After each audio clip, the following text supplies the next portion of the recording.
ஆண்டவராகிய இயேசு கிறிஸ்துவின் இனிய நாம் மையப்படுவதாக. இந்த நாளிலும் உங்களை பார்ப்பதிலே மிகுந்த சந்தோஷம். நீங்கள் எல்லாரும் சந்தோஷமா ஆண்டவருக்குள்ள இருக்கிறீங்க நான் விசுவாசிக்கிறேன். ஒவ்வொரு நாளும் இயேசு கிறிஸ்துவோடு நடப்பது நம்முடைய வாழ்க்கையில் கிடைத்த ஒரு பெரிய ஸ்லாக்கியம். ஒவ்வொரு நாளும் அவரோடு நடக்கிறீங்களா? ஒவ்வொரு நாளும் பாருங்கள், அவர் நமக்கு தாயை போல கூட இருக்கிறார், தேற்றுகிறார். தகப்பனை போல தோளில் சுமந்து ஏற்ற நேரத்தில் வார்த்தையை கொடுத்து நம்முடைய ஆத்துமாவை உயிர்ப்பிக்கிறார். என்றும் விலகாத நண்பனை போல நம்மோடு கூட ட்ராவல் பண்ணுறாரு. எவ்வளோ ஒரு நல்ல இயேசு கிறிஸ்துவை நீங்கள் நான் ஆராதிச்சுட்ருக்குறோம்ல. இந்த மாதம் முழுவதும் அவர் உங்களுக்கு துணையாக இருந்து நடத்துவார் என்பதில் எந்த சந்தேகம் இல்லை. இந்த காலவெளியிலே ஒரு வசனத்தை சொல்லி பரிசுத்த ஆவியானவர் சில காரியங்கள் நம்ம கற்றுத்தர விரும்புகிறார். ரொம்ப முக்கியமான ஒரு வசனம்.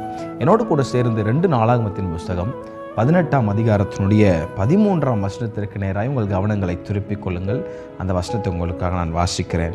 அதற்கு மிகாயா, என் தேவன் சொல்லுவதையே சொல்லுவேன் என்று கர்த்தருடைய ஜீவனை கொண்டு சொல்லுகிறேன் என்றான் அப்படின்னு ஒரு அழகான வார்த்தையை பரிசுத்த ஆவியானவர் இங்கே எழுதி வைத்திருக்கிறார். இன்றைக்கி ஒரு ஹோம்ஒர்க் உங்களுக்கு தரப்போகிறேன்.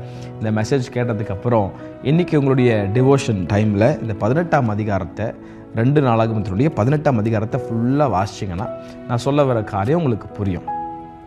அதற்கு மிகாயா, என் தேவன் சொல்லுவதையே சொல்லுவேன் என்று கர்த்தருடைய ஜீவனை கொண்டு சொல்லுகிறேன் என்றான். அப்படி இந்த 18ஆம் அதிகாரத்தில் என்ன நடந்துச்சு அப்படின்னு ஒரு சுருக்கமான ஒரு காரியத்தை நான் உங்களுக்கு சொல்கிறேன். நான் சொல்ல வர காரியம் உங்களுக்கு புரியும். கவனியுங்கள். 3ஆம் வசனத்திலிருந்து சில காரியத்தை வாசிக்கிறேன். எப்படி எனில் இஸ்ரவேலின் ராஜாவாகிய ஆகாப் யூதாவின் ராஜாவாகி யோசபாத்தை நோக்கி, இப்படி ஒரு யுத்தத்துக்கு போகிறேன், என் கூட வரீங்களா அப்படின்னு கேட்கும்போது, இஸ்ரவேலின் ராஜா கேட்கும்போது யோசபாத் சொல்கிறார், நானும் வரேன் அப்படின்னு சொல்கிறார். அப்போ யோசபாத் சொல்கிறார், போகிறதுக்கு முன்னாடி கர்த்தர்கிட்ட ஒரு வார்த்தை விசாரிச்சுட்டு போயிடுவோம் அப்படின்னும் போது இஸ்ரவேலின் ராஜாவாகிய ஆகாப் என்ன பண்ணுறாருன்னா 400 தீர்க்கதரிசிகளை கூப்பிட்டு அவங்க கிட்ட கேட்குறாரு, இந்த மாதிரி யுத்தத்துக்கு போகலாமா, போனால் என் கர்த்தர் எங்களுக்கு ஜெயம் கொடுப்பாரா அப்படின்னு. இந்த 400 தீர்க்கதரிசிகள் ஆண்டவருடைய தீர்க்கதரிசிகள் கிடையாது, இவர்கள் வேற ஆவியுடைய தீர்க்கதரிசிகளாக இருந்தார்கள். அப்போ யோசபாத் என்ன பண்றாரு, இஸ்ரவேலின் ராஜா கிட்ட, ராஜாவே கர்த்தருடைய தீர்க்கதரிசி யாரா இருக்கிறாங்களா, நம்ம விசாரிச்சு அறிகிறதுக்கு இவர்களை இந்த 400 தீர்க்கதரிசிகள் அல்லாமல் கர்த்தருடைய தீர்க்கதரிசிகள் யாராகிலும் இருக்கிறார்களா அப்படின்னு கேட்கும் போது 7ஆம் வசனத்தில் பாருங்க, அப்போது இஸ்ரவேலின் ராஜா யோசபாத்தை நோக்கி, கர்த்தரிடத்தில் விசாரித்து அறிகிறதற்கு மிகாயான்னு ஒருத்தர் இருக்கிறாருப்பா, ஆனா அவனை நான் பகைக்கிறேன், அவனை நான் வெறுக்கிறேன்.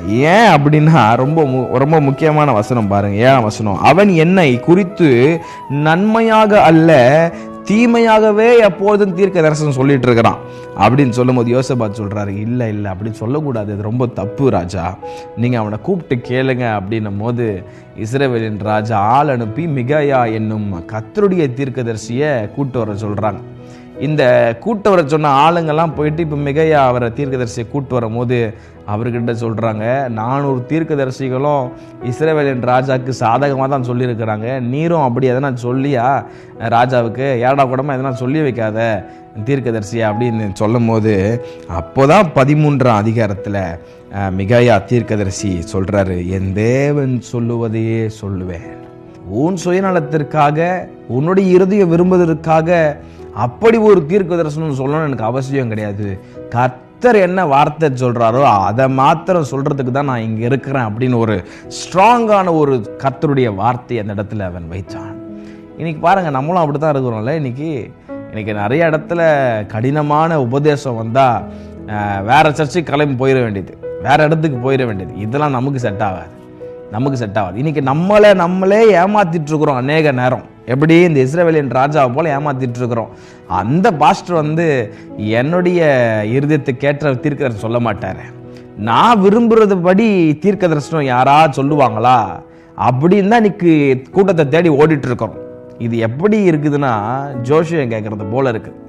பிளாட்ஃபாரத்தில் ஒருத்தர் உட்காந்துட்டு இருப்பான், அவங்ககிட்ட கையை காட்டி என்னுடைய எதிர்காலம் எப்படி இருக்கும், நான் என்ன பண்ண போறேன், என் பேங்க்கில் எவ்வளோ காசு வரும் அப்படின்னு இன்னைக்கு அப்படி மாறிட்டு ரொம்ப கஷ்டமான ஒரு சூழ்நிலைமைக்குள்ள நம்ம எல்லாரும் போயிட்டு இருக்கோம். ரொம்ப கேர்ஃபுல்லாக கர்த்தருடைய தீர்க்க தரிசனம் எப்படி இருக்கும்னா அது நம்மை கண்டித்து உணர்த்தும், நம்முடைய வாழ்க்கையை நல்வழிப்படுத்தும்.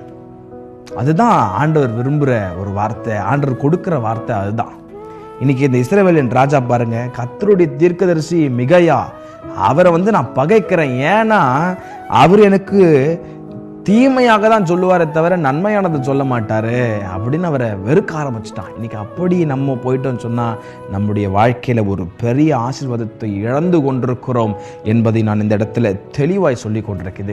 இந்த செய்தியை கேட்டுக்கொண்டிருக்கிற அன்பு வாலிபனே, ரொம்ப கேர்ஃபுல்லா இருக்கணும் அந்த கடைசி காலத்துல. இது பேசுகிற எனக்கும் தான் சரி. எல்லா இடத்துலையும் போய் ட்ராவல் பண்ணிட்டு இங்கே தீர்க்கதரிசனம் சொல்கிறாங்க, அங்கே தீர்க்கதரிசனம் சொல்கிறாங்க, இங்கே போனால் நல்லாயிருக்கும், அங்கே போனால் நல்லாயிருக்கும், இவங்க கிட்ட தலையை கொடுத்தா என் வாழ்க்கை எப்படி இருக்கும், அப்படி நம்ம இங்கே அங்கே அலைஞ்சிட்டு இருந்தோம்னா நம்முடைய வாழ்க்கையில் அது ஆசீர்வாதமாக இருக்காது. நீங்கள் போகிற சபைக்கு உண்மையாக இருந்து அங்கே சொல்லுகிற சத்தியங்களுக்கு நீங்கள் கீழ்ப்படிந்து தேவ சத்தியத்திற்கு உங்களை ஒப்பு கொடுப்பீர்கள். ஆனால் உங்கள் வாழ்க்கை மிக பிரகாசம் உள்ள ஒரு வாழ்க்கையாக இருக்கும் என்பதில் எந்த சந்தேகம் இல்லை. நீங்கள் எந்த சந்தேகம் இல்லை. இங்கே அங்கே அங்கன்னு அப்படியே 2 இடத்துலையும் போயிட்டு ஆண்டவருக்கு பயப்படுகிற பயம் இல்லாமல், இது தீர்க்க தரிசனம் இல்லை, என் சுயத்திற்கு ஏற்றபடி நான் என் இருதயம் விரும்புகிறபடி தீர்க்க தரிசனம் வேணும் அப்படின்னு அலைஞ்சு போகணும்னு சொன்னால் நம்முடைய வாழ்க்கைக்கு அது ஆசீர்வாதமாக இருக்காதுப்பா. ரொம்ப வேதனையோடு தான் நீ சொல்லிட்டு இருக்கிறேன். இன்னைக்கு இருக்கிற காலம், இன்னைக்கு இருக்கிற ஜென்ரேஷன் அப்படி தான் ஓடிட்டு இருக்கிறோம். இன்னைக்கு சபையில் பாஸ்டர் ஒரு ஸ்ட்ரிக்டாக ஒரு வார்த்தையை சொல்கிறாரு. இன்னைக்கு வருகிற பிரசங்கியார் ஒரு உண்மையான சத்தியத்தை இன்னைக்கு அவங்க தெளிவாக சொல்கிறாங்கன்னா அதை ஏற்றுக்கொள்ள இன்னைக்கு மனதில்லாமல் இன்னைக்கு நம்ம போயிட்டு இருக்கிறோம். இன்னைக்கு இப்படியே போச்சுன்னு சொன்னால் இந்த உலகம் எங்கே போய் முடிய போகுதுன்னு தெரில. இன்னைக்கு அநேக கள்ள தீர்க்கதரிசிகள், அநேக போலி ஊழியர்கள், அப்படி நான் சொல்லக்கூடாது, ரொம்ப வேதனையோடு இதை சொல்லிட்டு இருக்கிறேன். இன்னைக்கு அநேக இடத்துல எழும்பி எல்லாரையும் வஞ்சித்து கொண்டிருக்கிறாங்க. தெரிந்து கொள்ளப்பட்டவர்களும் வஞ்சிக்கப்படுகிற கடைசி காலங்களில் வாழ்ந்து கொண்டிருக்கிறோம். ஆகவே சபையை விழித்திருங்கள் என்று கர்த்தருடைய எச்சரிப்பின் சத்தம் இந்த காலவெளியில் உங்களுக்கு நேராய் புறப்பட்டு வருகிறது. நீங்க நினைக்கலாம், காலங்காத்தாலே என்ன இப்படி வார்த்தையை சொல்றாரு அப்படின்னு நினைக்கலாம்.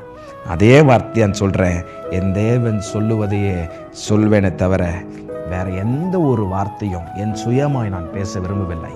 ஆவியானவர் சொல்லுகிறதை காதுள்ளவன் கேட்க கடவன். இந்த வார்த்தையை கேட்டு நான் போகிற சபையில் உண்மையாக இருப்பேன், என்னுடைய போதகர் சொல்லுகிற சத்தியத்திற்கு கீழ்ப்படைந்து, ஆண்டவர் என் கூட பேசுகிற சத்தியத்திற்கு கீழ்ப்படைந்து நான் உண்மையாக இருப்பேன் அப்படின்னு தீர்மானம் எடுத்தீங்கன்னா உங்கள் வாழ்க்கை ரொம்ப பிரகாசமாக இருக்கும். ஆமாம், இங்கேயும் அங்கேயும் ஓடுறது தப்பு கிடையாது. ஆனால் என்ன செய்தியை, என்ன தீர்க்க தரிசனம் கேட்டாலும் உடனே வேதத்தோடு இது ரொம்ப ட்ராக்ல இருக்குதா, கரெக்டான ட்ராக்ல இருக்கா அப்படின்னு செக் பண்ணி பார்க்குற ஒரு நல்ல பழக்கத்தை நீங்கள் வளர்த்து கொள்ள வேண்டும் என்று உங்களை உற்சாகப்படுத்துகிறேன். இந்த காலைவேளையில் ஒரு தீர்மானம் எடுக்க போகிறேன். என்ன தீர்மானம் எடுக்க போகிறோம்? ஆண்டவரே, நீங்கள் சொல்கிற வார்த்தையை மாத்திரம்தான்ப்பா நான் கேட்பேன், வேற எதுவும் எனக்கு வேணாம் ஆண்டவரே, என் இருதயம் விரும்புகிறதுலாம் எனக்கு வேணாம் ஆண்டவரே, உங்கள் சித்தத்தின்படி நடத்துங்கப்பான்னு சொல்லி பாருங்கள். கர்த்தர் உங்கள் வாழ்க்கையை பிரகாசிப்பிக்க என் தேவன் போதுமானவராக இருக்கிறார். இந்த நாள் முழுவதும் ஆண்டவர் சமூகத்தில் ஒப்பு கொடுங்க. கள்ள தீர்க்க தரிசனங்களுக்கு எச்சரிக்கையாயிருங்கள். நாங்கள் பிரசங்கியாத வேறொரு கிறிஸ்துவை பிரசங்கிப்பார்கள் அப்படின்னு கடைசி காலத்தில் பவுல் எழுதி வச்சிருக்கிறார். ஸோ ரொம்ப கேர்ஃபுல்லாக இந்த கடைசி காலங்களில். அதனால தான் வேதத்தை நல்லா புரிஞ்சு நல்லா வாசிக்கும் போது சத்தியத்திற்குள்ளாக பரிசுத்த ஆவியானவர் உங்களை வழி நடத்துவார். நீங்கள் ஈஸியாக உங்களை பிசாசு தூக்கி போட்டுற மாட்டான். அதனால தான் நல்லா வாசிங்க, ஆண்டவரோட கூட இருங்க. ஆமாம், கர்த்தர் உங்களை மென்மேலும் எடுத்து உங்கள் வாழ்க்கையை ஆஸ்வதிப்பார். God bless you.